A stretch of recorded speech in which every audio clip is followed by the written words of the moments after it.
Welcome to Totally Woman Podcast. Totally Woman is a bi-weekly podcast that uncovers essential health knowledge and highlights inspiring journeys that transforms women's lives. I'm your host, Rosemarie Crosdale, a licensed adult gerontology nurse practitioner, and this season we want to hear from you. Email us at totallywomanpod1@gmail.com and find us on Instagram at totallywomanpod to join our conversation. While we encourage you to listen to this podcast for health tips, it is not a substitute for a relationship with a primary care provider or clinic. Now let's get to today's episode. Hello, everyone, and welcome back to season 3 of Totally Woman. This is episode 2, and I am your host, Rosemarie Crosdale. I am a registered nurse. I'm also an adult gerontology nurse practitioner, and women's health is my passion. Our entire makeup is absolutely amazing.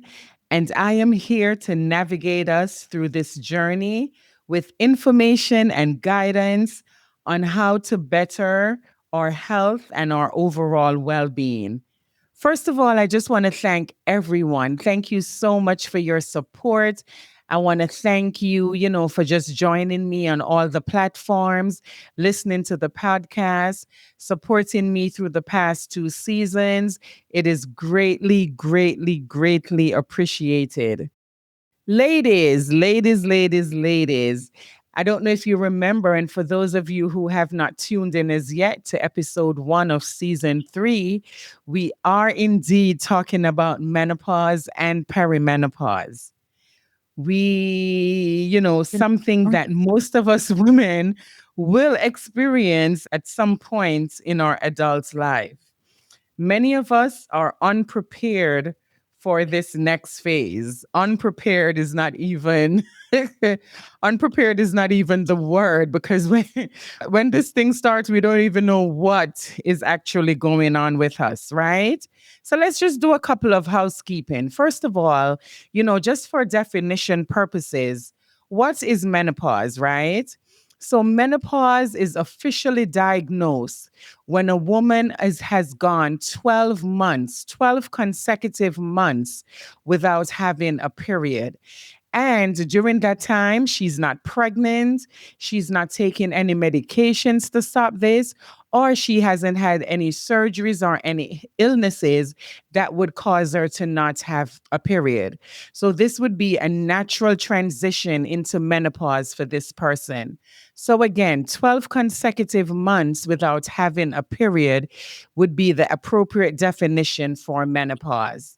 And the transition leading up to that is usually called perimenopause. So when you're in perimenopause can start as early as in your 30s to in your 40s, and it can last several years.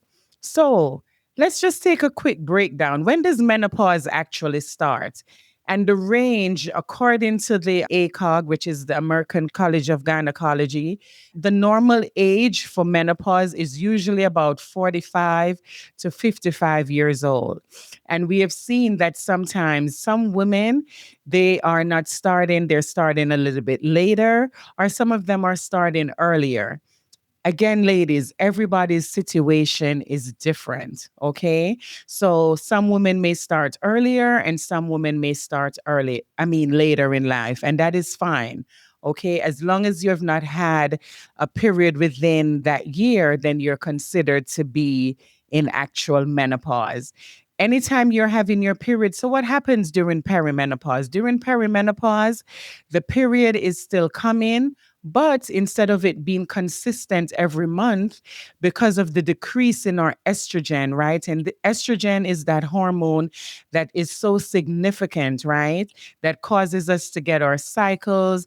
It promotes us to have, good our bones and stuff like that. Estrogen is very effective, and it's one of those hormones that, help us as we go along as women.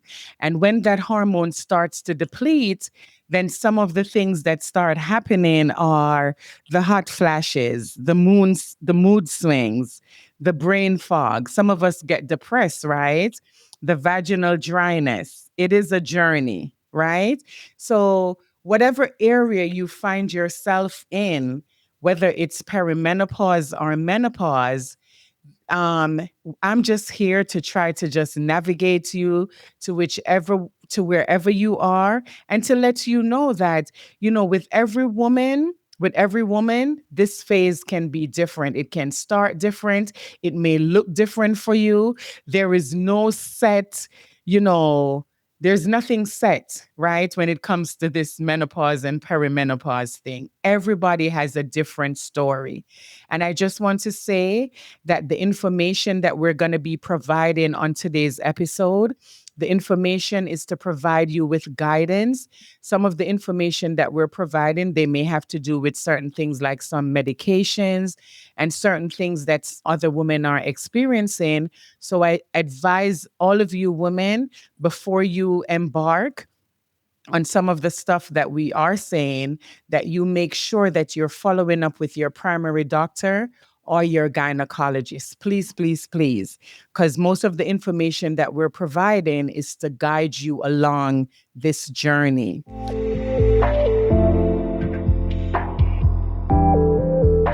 So, ladies, let's get into it. On this episode, I am diving into one woman's personal story of navigating her way through perimenopause. She is showing up here today with honesty and courage and a lot of heart, and I am so honored to have her. So, ladies, whether you are in perimenopause or menopause, or just trying to understand what is going on with your body, this episode is for you. So, Totally Woman, let's give a warm welcome to Miss Jennifer Renaud. Yay! Welcome, welcome, Jennifer. Thank you so much for having me. Welcome, welcome, welcome. It's so good to have you. And I want to thank you for joining this community. It's a no judgment community. We're all here as women, and we're going through this stage, right? These stages right now. And I'm so honored to have you on to just share a little bit about your story and your journey, right? So, before we even get fully into it, I just wanted to like get an idea of, you know, what made you, how did you know that, there was something happening different with your body before you even, went into anything at all? What made you realize that my body is changing, something is happening, this is not the norm for me? So I would say, I didn't know what was happening. I Right. honestly thought it was just stress. Okay.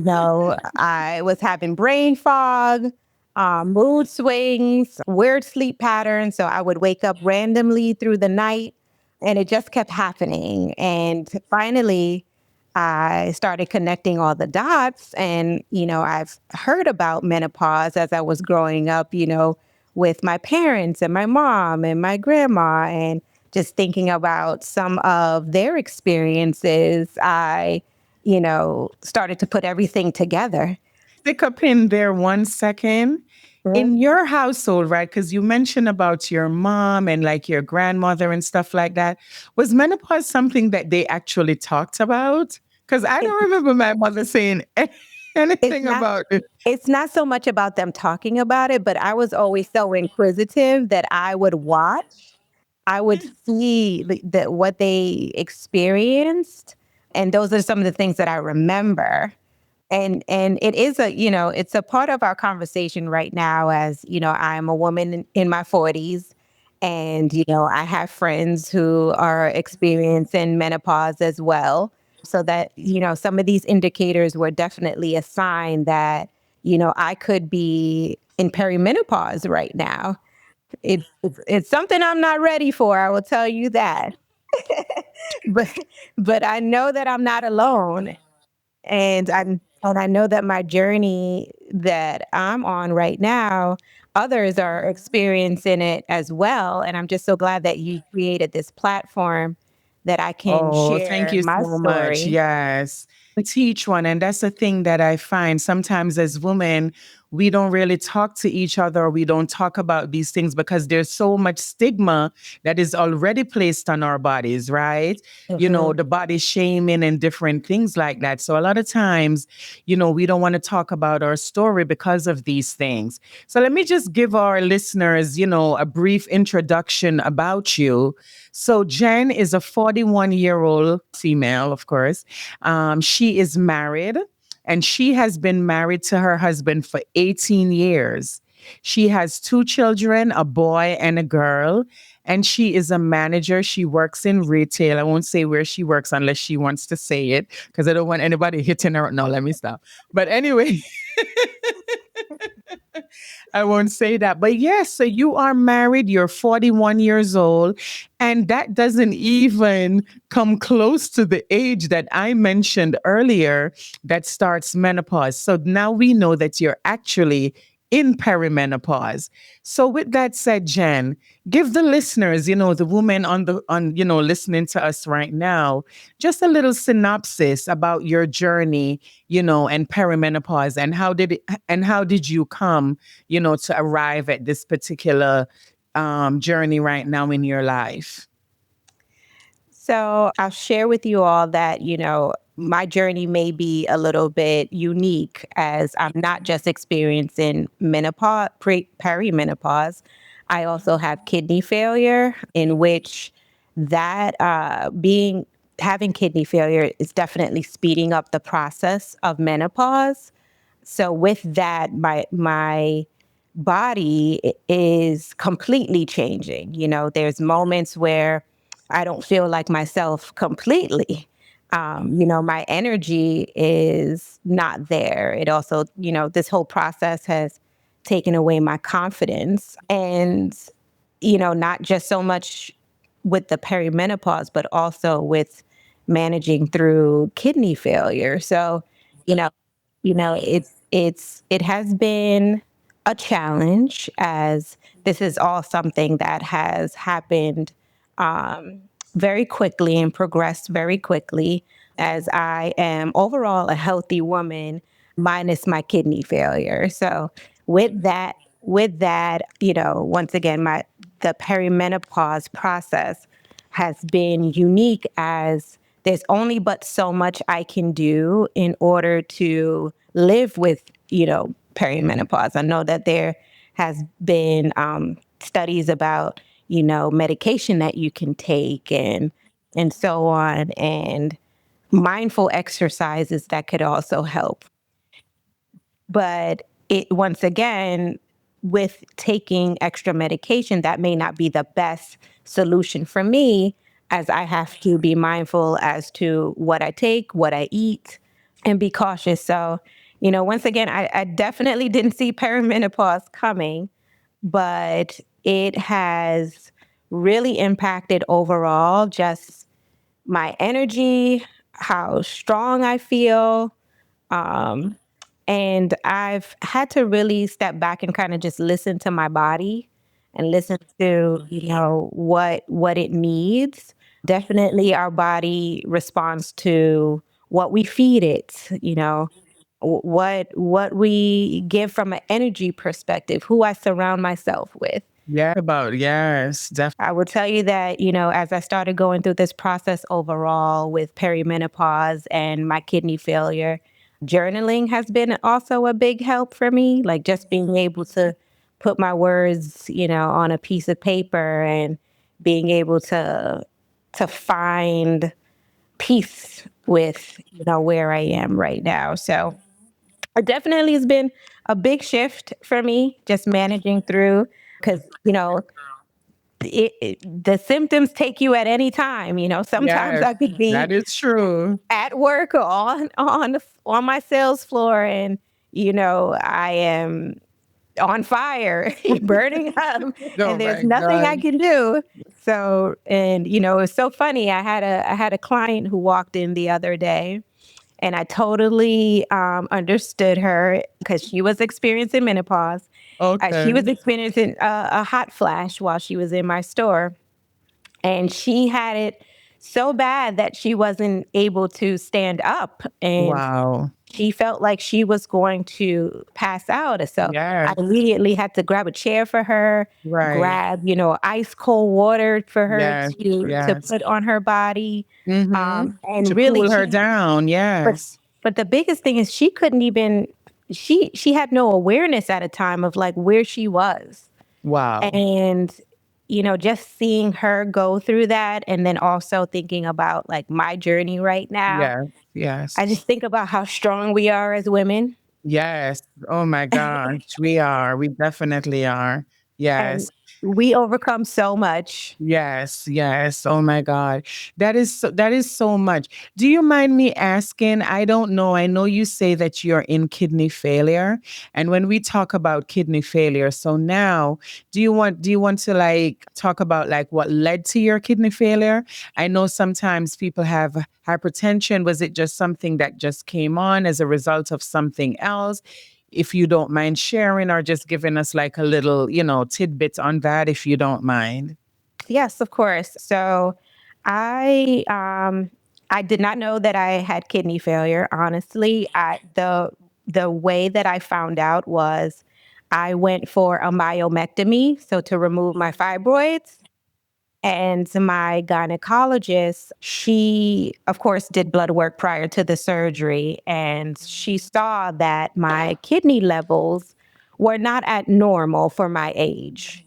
And I thank God for her every day, because if she did not bring that to my attention, I would have never known that Something was my wrong. kidneys were failing. Yes. Mhm, So she brought mhm. it to my attention, and then she suggested that I partner with my primary doctor to do some further testing to see what was going on. And when we did that, and we did a biopsy on my kidney, the result was I had a rare immune deficiency Wow. called oncoglomerapheritis. I know that's a Okay. mouthful, Yes, yes. Mhm. but 'Cause that's apparently, the filtrations, a part of the filtration system for our kidneys. Yes.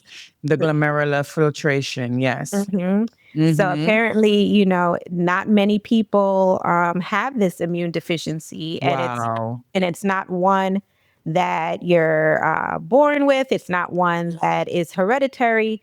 You can contract this when your immune system is compromised. So the only thing that I could possibly think of was, as you guys know, we all experienced COVID. And I did happen to have COVID, which is, I was working in, I work in retail, I was around many people during the During COVID that era. time, yes. And I'm sure that during that time, my immune system was compromised, and I Yes. contracted oncoglomerapheritis. So because I had no symptoms, we didn't catch it early enough. So by the time we found out, it was too late to reverse the kidney failure. Wow. Wow. So, I've So done right a lot of now you have to testing. be on dialysis as a result of that. Yes, 3 times a week. 3 times a week for dialysis. And that is just a blessing in itself. I mean, a lot of times women are diagnosed with uterine fibroids.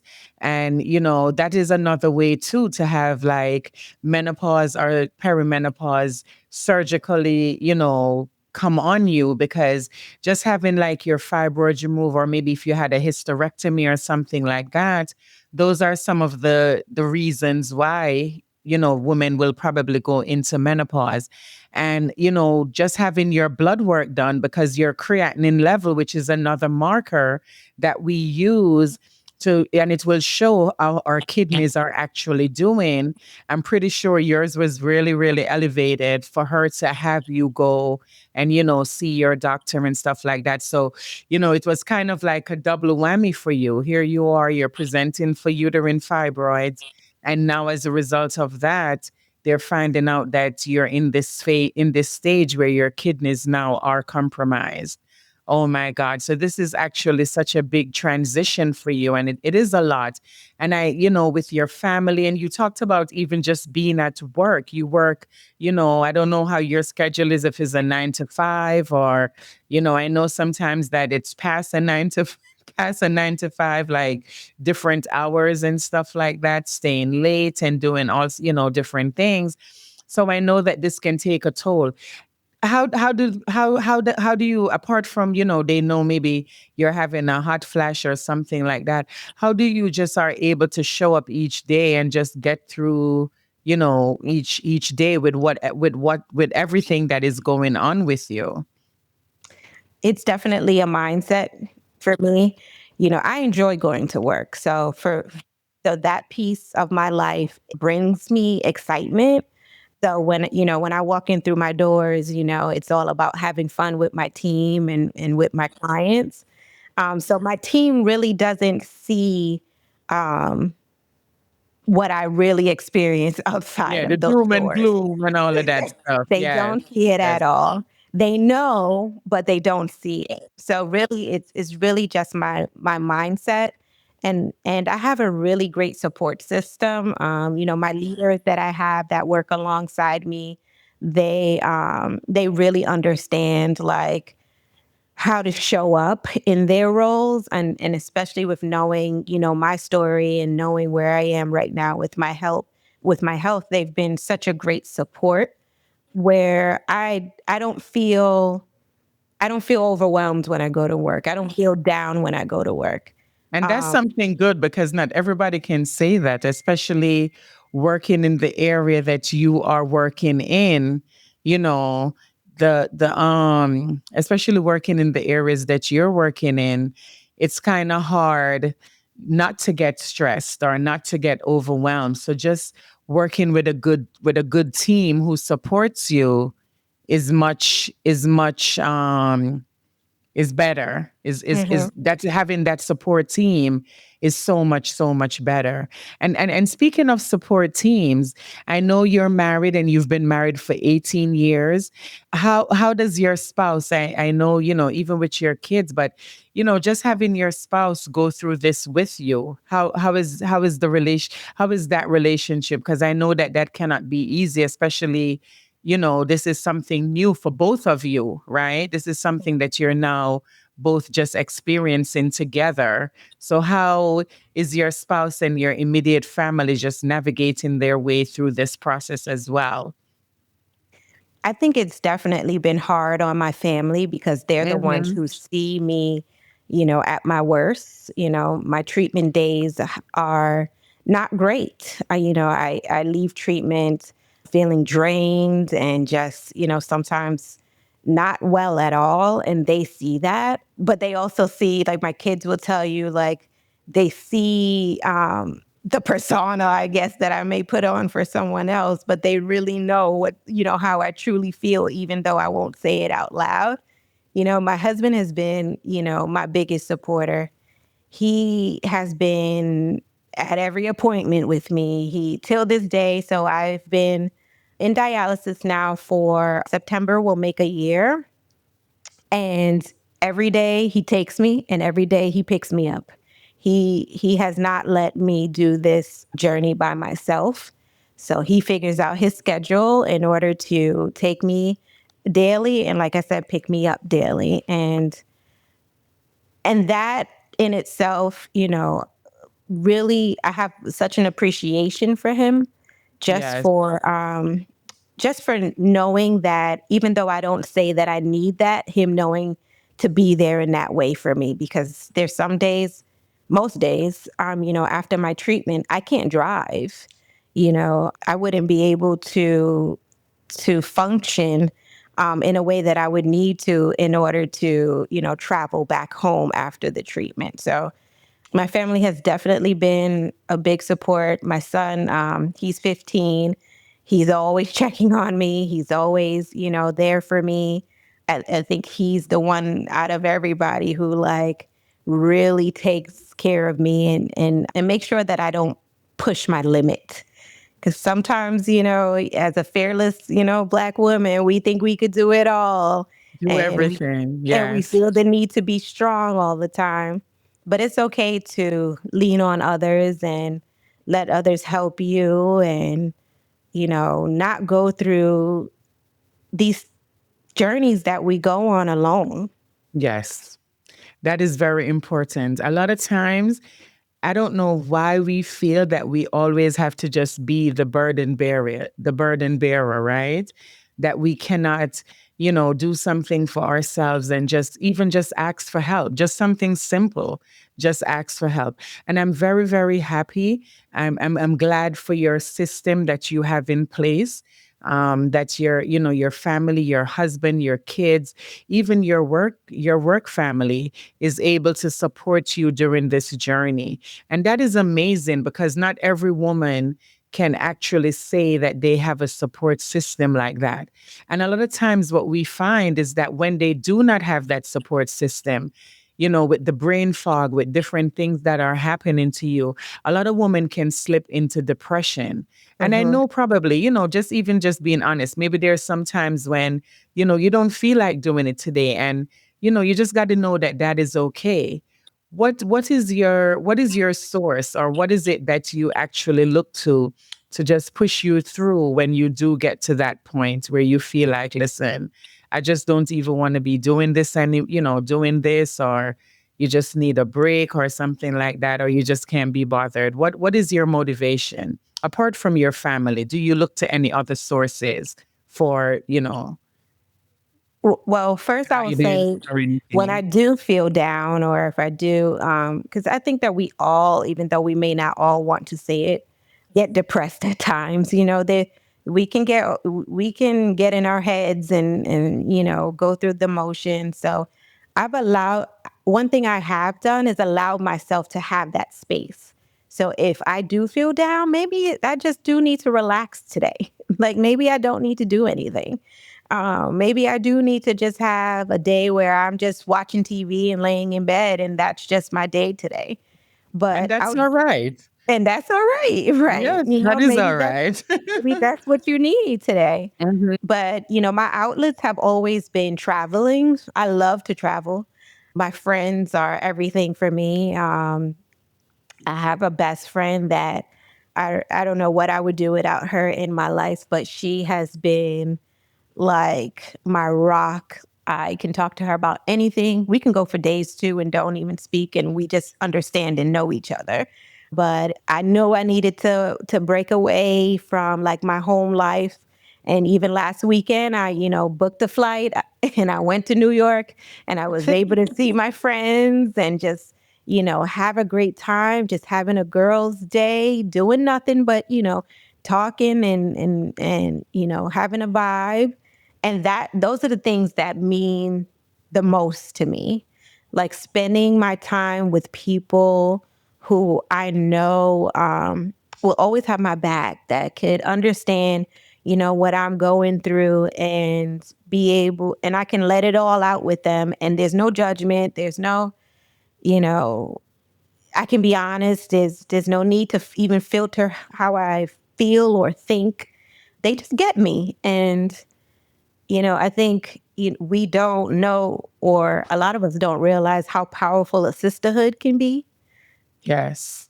But that has definitely helped me cope through all of this, because I'm further away from my friends right now. I moved to North Carolina about 4 years ago. I'm originally from New York, where all my friends and family are.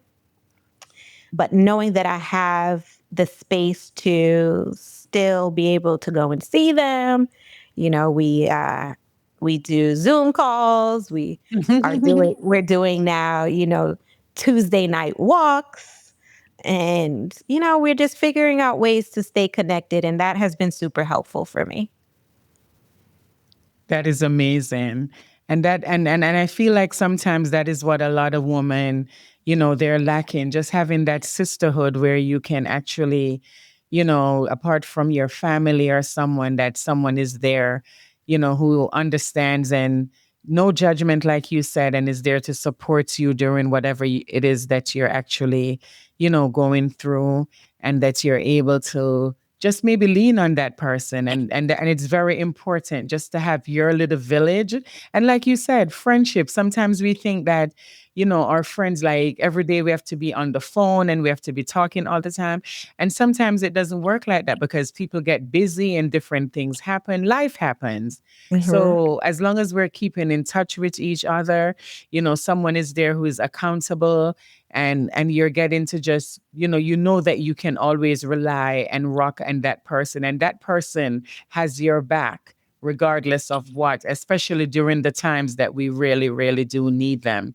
This has been such an amazing conversation, Jen.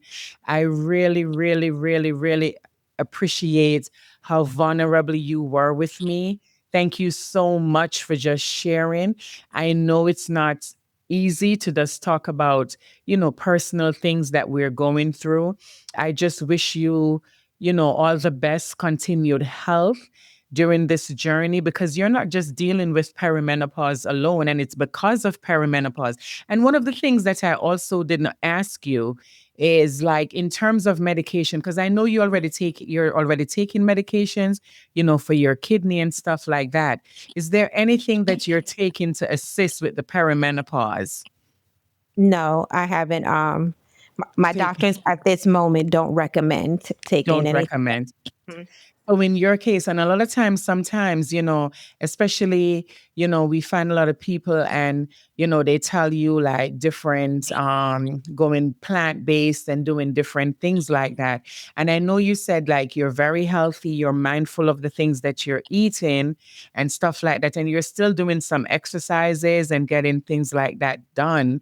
Apart from, taking any medications to reduce those things, and what else are you doing just to get over the hump the hump in terms of with the perimenopause? Well, right now, I think I'm still pretty much in the phase where I'm trying to figure it out. I, I, And I that's okay. That's there's okay. there's moments where it just hits me and I don't even know what to do in that space. It just Yes, really yes. sneaks up on you. You're Mm, crying for no reason. You for no can't reason. Yeah. it's more than just the hot flashes. Yes. So for me, it's just I guess where I am right now in my life is just finding things to do outside of work, outside of, going to my treatment that can make me happy, because it's also with perimenopause, it's also really big to control your emotions. Yes. So just finding things to make me happy. And, I like to take walks in my neighborhood. And I like to do it with either my son or my husband would go with me. And that's just like our moments where, we can just talk about anything. I'm very not strict, but we eat dinner at 7 p.m. every day, and that's our thing, and that brings me joy because I Yes. remember a time in my life where I didn't make it home for dinner. I worked long hours being in retail, and these are Hmm. moments that I missed. So like those things for me truly helps me with my emotions. Also, balancing what I do for work, how I limit myself, and how much I work. If I'm scheduled for 8 hours, I need to do my 8 hours, so I'm not overly tired and couldn't and start getting confused and putting myself in a space where it will trigger some of those symptoms of perimenopause. Yes, I definitely understand. It's like I tell myself sometimes, like, now I have to sleep. I have my water beside me by the bedside, because sometimes I get up, my mouth is dry. And a lot of times too, we have to make sure that we are actually keeping ourselves hydrated. Mhm. Hydration is very, very important during this phase as well. And just navigating, different vitamins and stuff like that, exercising, walking, doing some strength training, lifting a little weights and doing stuff like that are things that, some women can, they say that will help them during this actual phase of perimenopause and menopause.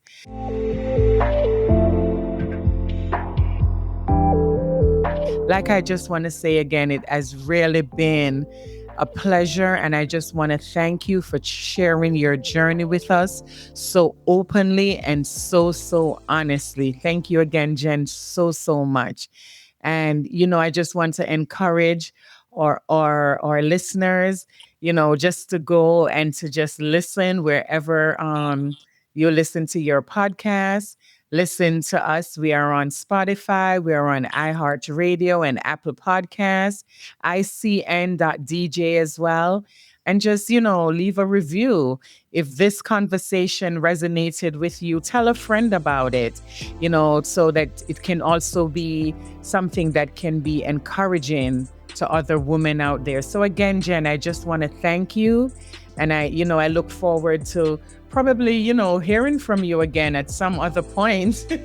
We can probably have a follow-up and talk about something else, or just check in with you and see how you're doing on your journey, not just with perimenopause, but also on your kidney, this kidney journey that you're also in as well, being in with kidney failure. So like we always say on the Totally Woman podcast, let us just continue to encourage, motivate, inspire, and uplift each other. See you on the next episode. Thank you. Totally Women podcast is hosted by Rosemarie Crosdale and powered by Indie Creative Podcasts.